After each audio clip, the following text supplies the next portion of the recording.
मसूरी में एक मनचले युवक की 2 लड़कियों ने पिटाई कर दी। दरअसल युवतियों ने जूते और चप्पलों से जमकर धुनाई की है। बताया ये जा रहा है कि मनचला युवक इन युवतियों पर अभद्र टिप्पणी कर उन्हें परेशान करता था और इसी से गुस्साई युवतियों ने इसकी धुनाई कर दी। सरेराह ये पिटाई की गई है। देखिए तस्वीरें, किस तरीके से मनचले की धुनाई की गई। सबक सिखाने का काम किया गया ताकि आगे से वो फिर इस तरीके के कारनामे ना करें। और 20 सड़क पर ये धुनाई हुई है। देखिए किस तरीके से महिलाएं उसे पीट रही हैं और उनका ये कहना है कि ये परेशान करता था, जिसके बाद सबक सिखाने का काम किया गया।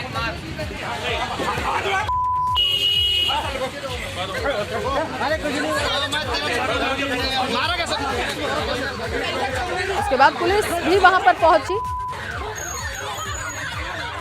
और मनचले को लेकर थाने पहुंची। ये देखिए जो लोग वहां पर थे उन्होंने भी जमकर उसकी धुनाई की है। हालांकि पुलिस की टीम वहां पर पहुंच गई और युवक को लेकर थाने पहुंची। लेकिन लोगों का गुस्सा आप देख सकते हैं कि पुलिस के मना करने के बाद भी कैसे लोग युवक को पीटते जा रहे हैं।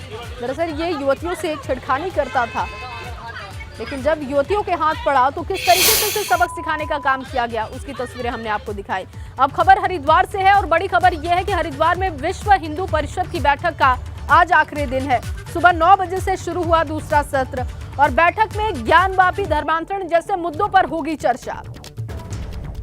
बीएचपी की साल भर की कार्य योजना पर भी मंथन होगा। बैठक में 250 से लेकर 300 साधु संत शामिल हुए हैं इसमें। और देखिए तस्वीरें आपको दिखा रहे, कल भी बैठक हुई थी और आज भी 9 बजे से जो सत्र है वो शुरू हो चुका है। बीएचपी की साल भर की कार्य योजना को लेकर भी आज चर्चा है। इसके अलावा आपको बताएं कि ज्ञानवापी का मुद्दा है, धर्मांतरण का मुद्दा है, जिसमें बैठक में चर्चा होगी। बैठक में 250 से लेकर 300 साधु संतों ने हिस्सा लिया है।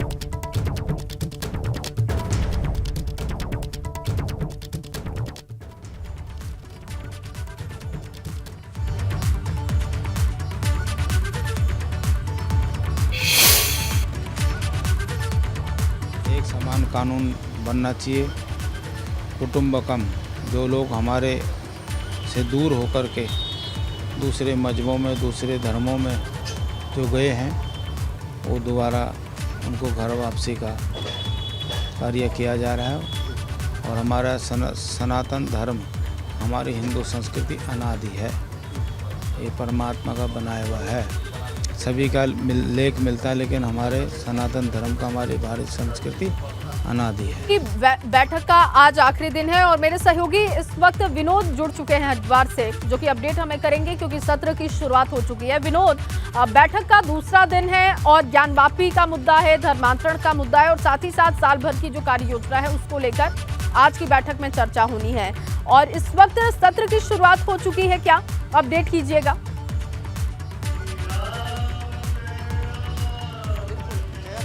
मैं आपको सबसे पहले तस्वीरें दिखाता हूं कि विश्व हिंदू परिषद मार्गदर्शक मंडल की बैठक का जो सत्र था वो प्रारंभ हो चुका है। देश भर के तमाम यहां पर साधु संत आए हुए हैं और इस बैठक का जिस तरह से आज दूसरा दिन है, कल पहले दिन ज्ञानवापी का मसला हो, धर्मांतरण का मसला हो या फिर जो लव जिहाद है, उसके अलावा कश्मीरी पंडितों को वापस लाने का मसला है, ये तमाम ऐसे विषय हैं जिन पर कल भी मंथन हुआ और आज भी मंथन होगा।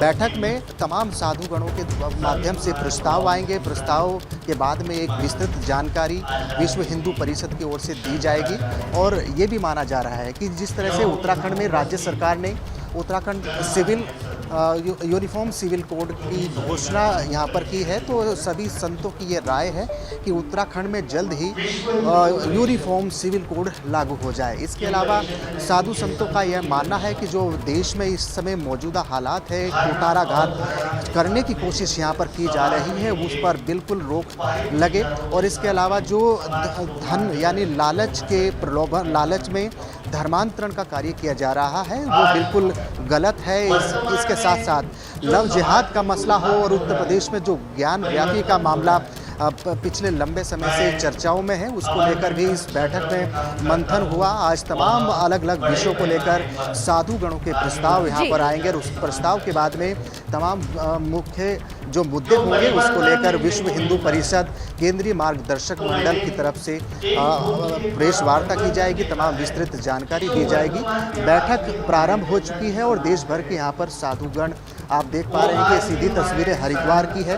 विश्व हिंदू परिषद केंद्रीय जो मार्गदर्शक मंडल है उसके ये उपवेशन का कार्यक्रम ये चल रहा है और जिस तरह से मुद्दे मैंने आपको बताया, चाहे ज्ञान वाटिका हो, धर्मांतरण का मुख्य मुद्दा इसमें है और इसके अलावा जो लव जिहाद के जैसे मुद्दा है और साधु संतों का ये अहम मानना मुद्दे है हैं उस पर चर्चा हो रही है। आगे भी आपसे अपडेट लेंगे। फिलहाल के लिए शुक्रिया बहुत जानकारी के लिए। सीएम पुष्कर सिंह धामी हरिद्वार पहुंचे और यहां उन्होंने हेतमपुर गांव में प्रधानमंत्री आवास योजना के तहत बन रहे आवासीय भवनों का शिलान्यास किया है। इस दौरान पूर्व केंद्रीय मंत्री रमेश पोखरियाल निशंक भी मौजूद थे।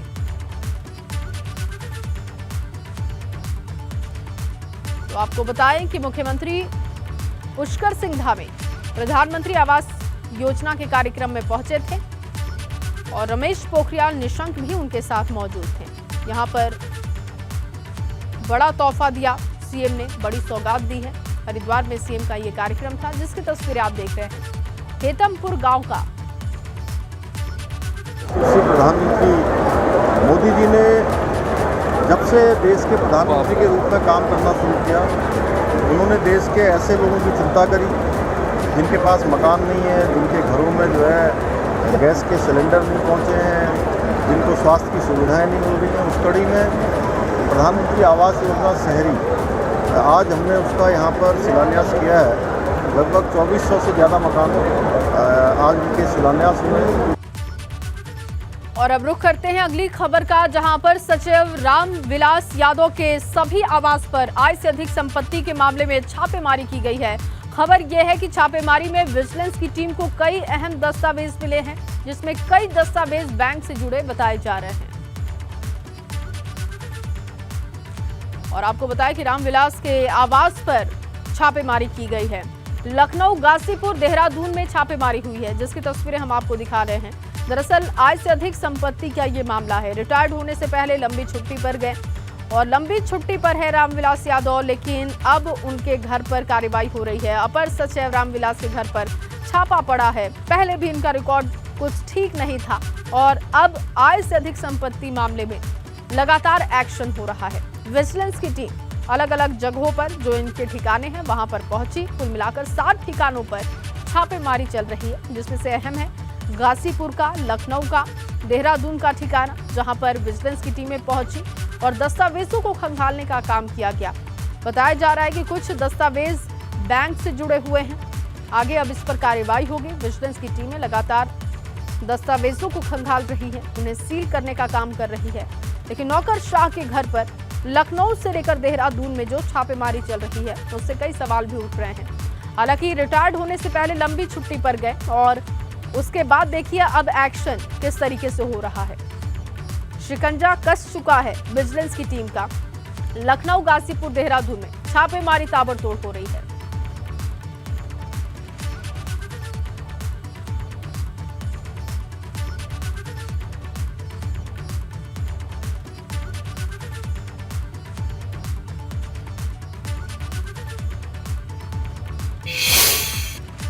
और कौन है रामविलास यादव, चलिए ये भी जान लेते हैं। क्या उनका रिकॉर्ड है और क्यों ये जाने जाते हैं, ये भी जानना बहुत जरूरी है।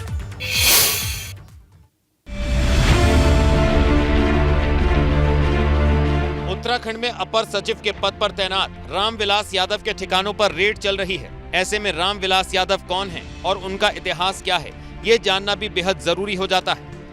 आइए आपको बताते हैं आखिर कौन है रामविलास यादव। रामविलास यादव का इतिहास। उत्तराखंड शासन में अपर सचिव के पद पर तैनात हैं। रामविलास का लखनऊ से भी नाता रहा है। वो एलडीए के पूर्व सचिव रह चुके हैं। जब रामविलास यूपी में थे तब वो सरकार के करीबी थे। सपा सरकार के काफी करीबी थे रामविलास। उन्होंने लखनऊ में कई महत्वपूर्ण पदों पर काम किया। यूपी में सरकार बदलने पर रामविलास उत्तराखंड आ गए। यूपी सरकार को अनियमितता की जानकारी मिली, जिसके बाद यूपी सरकार ने ही जांच की पैरवी की। रामविलास का इतिहास अच्छा नहीं रहा है और अब विजिलेंस विभाग की नजर भी उन पर पूरी तरह है।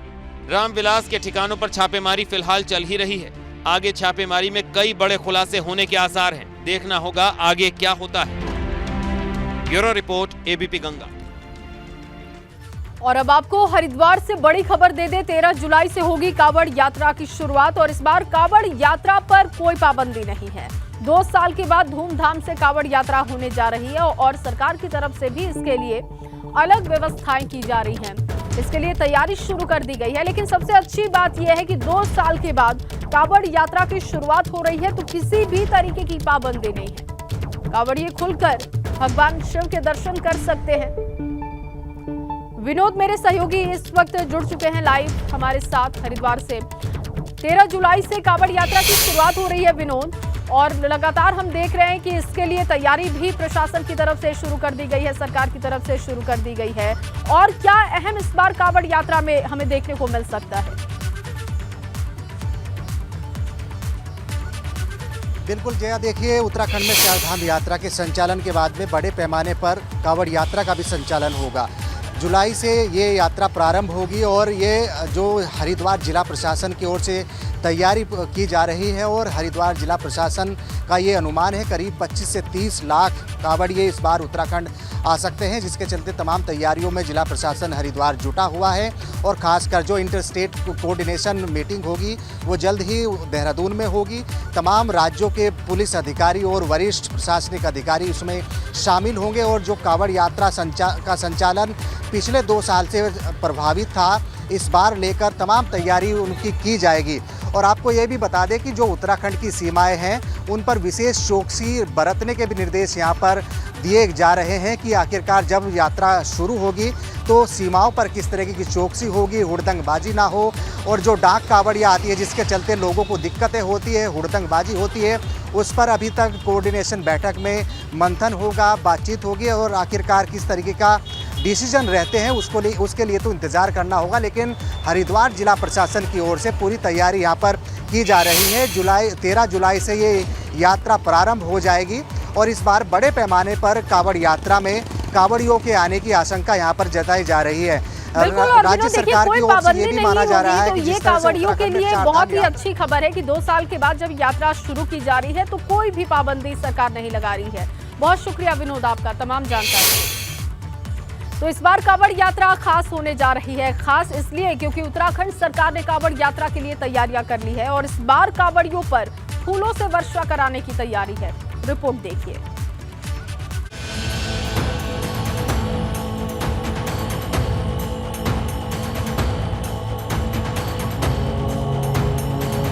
उत्तराखंड में कांवड़ यात्रा को लेकर तैयारी तेज हो गई है। धामी सरकार एक्शन में है। सरकार इस बार कांवड़ियों पर फूलों की बारिश कराने जा रही है।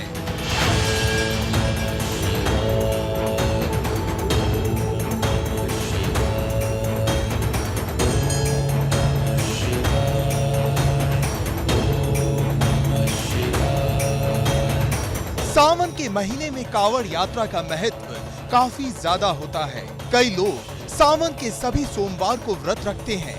इसी के साथ इस महीने में पड़ने वाली शिवरात्रि भी बेहद खास मानी जाती है। इसलिए करोड़ों की संख्या में तमाम शिव भक्त हरिद्वार से जलाभिषेक करने के लिए गंगा जल लेने पहुंचते हैं। हरिद्वार में अगले महीने कांवड़ यात्रा की शुरुआत होने जा रही है। 14 जुलाई से सावन का महीना शुरू हो जाएगा और उसके साथ साथ ही हरिद्वार में कांवड़ यात्रा की शुरुआत हो जाएगी। हरिद्वार हर की पौड़ी पर किस तरह की व्यवस्थाएं होंगी उस दौरान उसकी कुछ तस्वीरें हम आपको दिखा देते हैं। आप देखेंगे तो ये आज गंगा दशहरा का पर्व है और गंगा दशहरा के पर्व पे भी देख रहे हैं आप कितनी भारी संख्या में यहाँ श्रद्धालु गंगा स्नान के लिए पहुँचे हैं। लेकिन जब कांवड़ यात्रा होती है तो यहाँ जो संख्या होती है वो करोड़ों में होती है, क्योंकि शिव भक्त जो है कांवड़ यात्रा के दौरान करोड़ों की संख्या में यहाँ से गंगा जल लेने आते हैं और फिर भोले शंकर का जलाभिषेक करते हैं। माना जा रहा है इस बार शिव भक्तों की तादाद बहुत ज्यादा होने की संभावना है।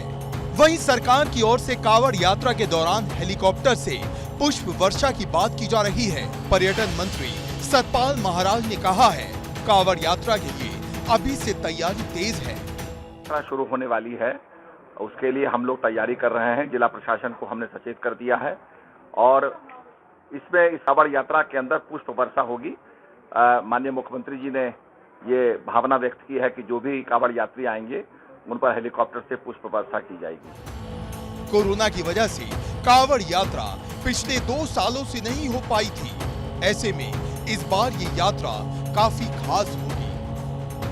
कांवड़ यात्रा के दौरान जो श्रद्धालु यहाँ आएंगे, गंगा जल लेने आएंगे, उसमें ये पुल बनाए गए हैं, पुलों का जो निर्माण किया गया है वो भीड़ नियंत्रण में बड़ी भूमिका निभा सकते हैं। इसीलिए सतल प्रशासन पहले से ही तैयारी में जुटा हुआ है ताकि यहाँ पर जो कांवड़ यात्री आएंगे, भारी संख्या में यदि वो आते हैं तो उनको कैसे नियंत्रण किया जाएगा, कैसे उनको अंदर मैनेजमेंट के तौर पर भेजा जाएगा ताकि भीड़ बहुत ज़्यादा ना हो और दिक्कतों का सामना करना ना पड़े। हरिद्वार हर की पौड़ी से अपने सहयोगी मनोहर रावत के साथ पंकज राणा, एबीपी गंगा। और खबरों में आगे बढ़ेंगे। उत्तराखंड में महिलाओं पर यौन उत्पीड़न के मामले की यूकेडी ने निष्पक्ष जांच की मांग की है। दरअसल यूकेडी नेता शिव प्रसाद सेमवाल ने कहा कि जब से राज्य में बीजेपी की सरकार बनी है तब से यौन उत्पीड़न के मामले बढ़े हैं।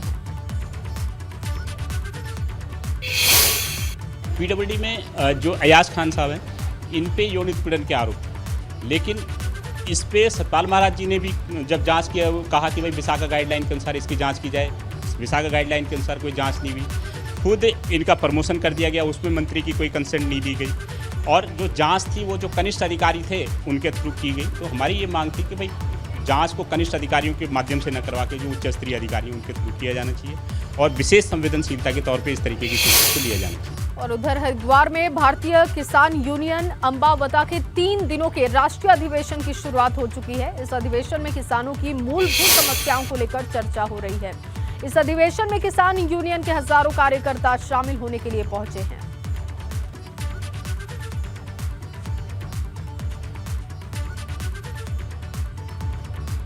जो भी बड़े आंदोलन हुए हैं देश में, बड़ी कुर्बानियां दी हैं किसानों ने, लेकिन आज फिर उसी हालात पर ढर्रे पर चल रही है सरकारें। केस रजिस्टर नहीं हो रहे थे जो हुए हैं सुप्रीम कोर्ट और हाई कोर्ट से, उन पर भी उनके जो गवाह हैं उनको उन पर घटनाएं घट रही हैं, उनको मारा जा रहा है। इस तरह के हालात हैं। उन सारे हालातों पर किसान नेता इकट्ठा होकर बात करेंगे कि भाई ये किसानों के साथ जुल्म ज्यादती ना हो। वहीं मसूरी में कैंपटी फॉल स्थित पेट्रोल पंप के स्टोर रूम में देर शाम को अचानक आग लग गई, जिससे कि क्षेत्र में हड़कंप की स्थिति हो गई। पेट्रोल पंप पर काम करने वाले लोग बाल बाल बच गए, जिनको स्टोर रूम से भागकर अपनी जान बचानी पड़ी।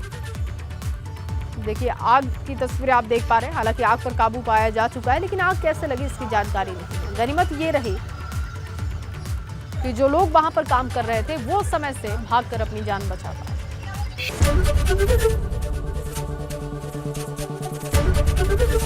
एबीपी गंगा, खबर आपकी, जुबान आपकी।